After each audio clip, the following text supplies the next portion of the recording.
Hello મિત્રો, આજે આપણે આવી ગયા છે તળાજા ગામ અને તળાજામાં આવેલો એક સરસ મજાનો ડુંગરો છે જ્યાં ઘણો મોટો છે, જે ડુંગરા ઉપર ખોડિયાર માતાજી બિરાજેલા છે અને આપણે આજે ડુંગરે આવી ગયા છે અને ડુંગરો આપણે ચડતા જ એક ગુરુદત્ત ભગવાનનું મંદિર આવે અને એ ગુરુદત્ત ભગવાનના મંદિરે એ પણ અહીં મોટું છે.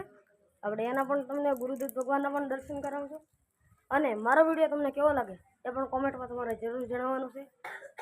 તો ચલો પહેલાં અહીં દર્શન કરી લો.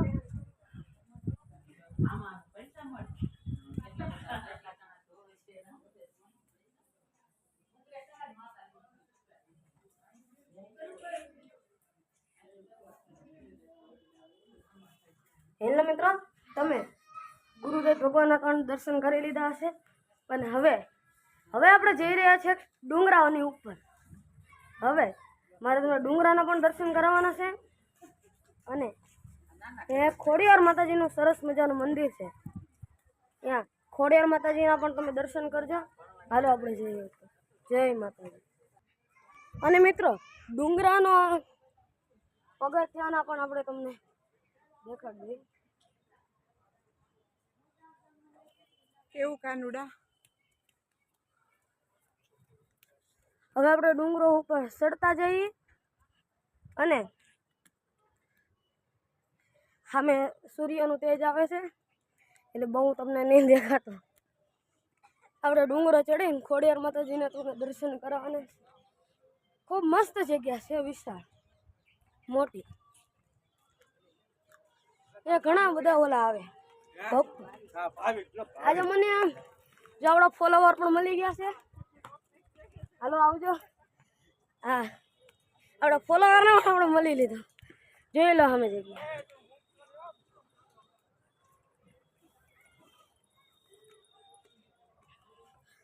હજુ આપણે ઘણા બધા પગથિયા ચડવાના. 300 પગથિયાનો ડુંગરો છે અને બીજા ઉપર 600 પગથિયાનો ડુંગરો છે મોટો. આપણે ડુંગરો ચડતા જ જવાનું છે, પણ હું વિડીયો કાપી લઈશ મિત્ર. હે ને ઘણો બધો લાંબો થઈ જાય એટલે આપણે વિડીયો હું થોડો કાપતો પણ રહીશ અને પગથિયા ચડતો પણ રહીશ. ચલો, જય માતાજી. મિત્રો, જગ્યા ખૂબ સારી છે એટલે મને આવવાનું પણ મન થયું. તો મેં કીધું આ ડુંગરે જતો આવું અને તમને બધાને દર્શન કરાવતો આવું. અને આજે આમે ખોડિયાર જયંતિ છે એટલે અને ડુંગરાની ઉપર ખોડિયારમાં છે એટલે ખોડિયાર જયંતિ છે એટલે આપણે દર્શન કરતા આવીએ. જો ડુંગરો સામે લગભગ તો તમને નહીં દેખાતું. હવે ઠેઠ ડુંગરે જઈએ, તમારે કોઈ ટેન્શન લેવાની જરૂર નહીં. ડુંગર આપણે ચડતા જ જવાનું. હવે હું આટલાથી વિડીયો કાપી લઉં છું, નહીંતર બહુ લાંબો થઈ જાય. ઓકે, જય માતાજી. જગ્યા ખૂબ મોટી અને સારી છે. જો મારી પાછળ તમને દેખાતા હશે એ યાત્રિકો એ પણ આવે છે. આપણે બધા કરતાં આગળ છે. લગભગ આપણે 100-150 પગથિયા કાપી નાખ્યા હશે એટલે કે ચડી ગયા હશે. ઘણા બધા પગથિયા બાકી. વિડીયો કાપીને જ કરું. 60 પગથિયા હતો ત્યારે મેં કાપ્યો હતો વિડીયો, તો 100-150 વટી ગયા. ત્યાર પાછો વિડીયો ચાલુ કર્યો. કારણ કે હું કાપી રાખીશ તો જ મજા આવશે, કાપી નહીં તો નહીં મજા આવે. એટલે આપણે ખોડિયાર માતાજીના દર્શન પણ તમારે કરવાના છે. અને આ બ્લોગ તમને કેવો લાગ્યો એ પણ તમારે કોમેન્ટમાં અવશ્ય જણાવવાનું છે. આપણે ડુંગરા લગભગ પોગવા પણ આવી ગયા છે, કારણ કે કાપીને ઉતરાઈ. જો તમને ડુંગરાનું આખું સીન બતાવું.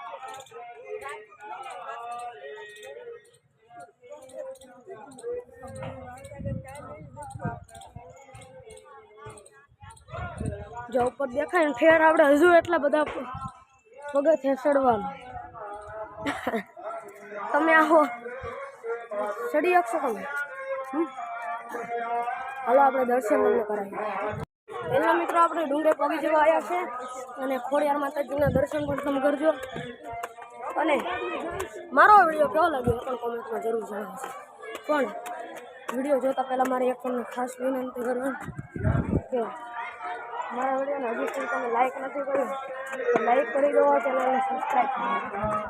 આપણે સર ડુંગરે પહોંચી ગયા છીએ, ચાલો દર્શન કરી લઈએ ખોડિયાર માતાજીના. આપણે ડુંગરે પહોંચી ગયા છે અને ડુંગરની અંદર હવન છે અત્યારે. અને ડુંગર એવો છે કે ગુફામાં ખોડિયાર માતાજી હું તમને એ પણ દર્શન કરાવીશ, પણ પહેલાં આપણે હવન જોઈ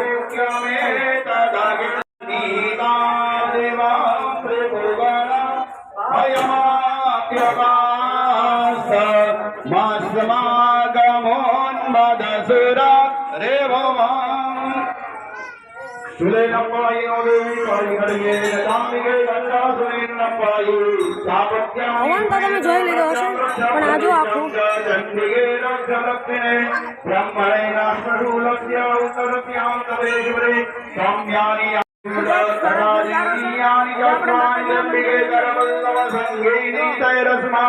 માતાજીના પણ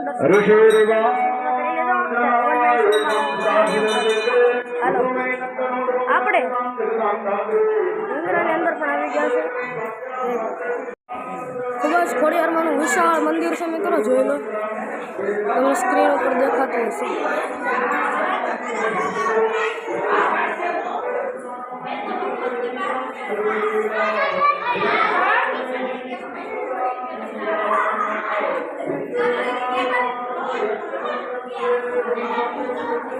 ખૂબ જ મસ્ત મંદિર છે.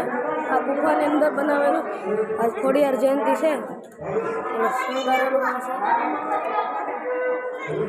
રંબે રંબીને ફૂગા જઈએ દર્શન કરજો, આપણે કોઈ ઉતાવળ નથી, ની રાતે હાવ. અહીંયા ભક્તજનોની પણ બહુ ભીડ છે, પણ આપણે અલગ જ દર્શન કરાવવાના છે. દર્શન કરી લઈએ